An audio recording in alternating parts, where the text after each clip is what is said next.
What would you do with a brain if you had one?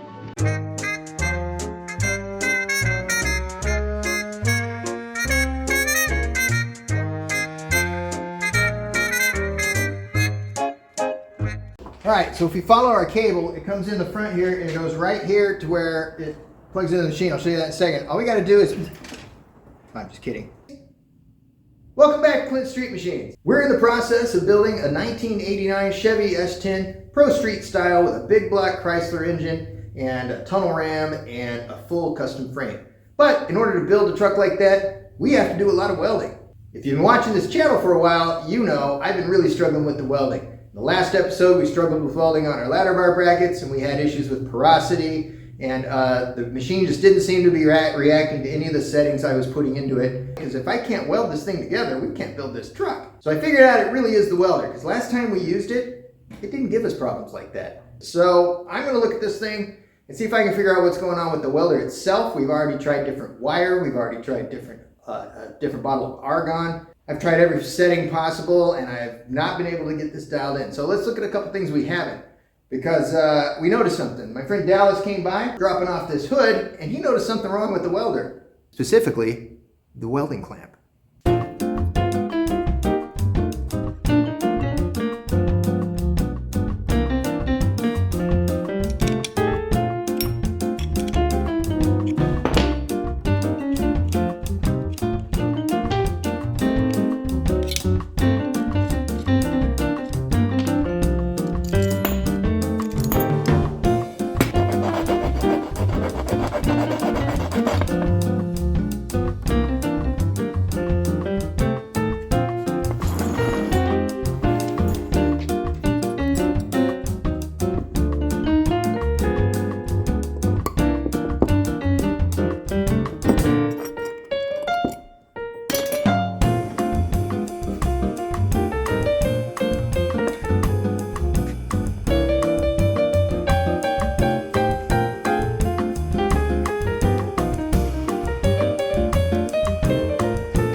Make sure your power's off, people, because that's the positive and the negative right next to each other there. And if you end up touching both of those at the same time, you are going to have a really frizzy hairdo.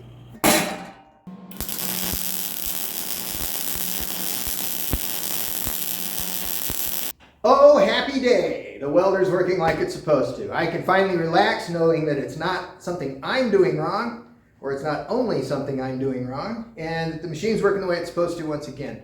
So now we can get to welding on that rear differential. That's kind of what's been holding me up, is worrying about how I'm going to get a good bond on that weld. We don't want our ladder bar brackets coming off our rear end housing now, do we?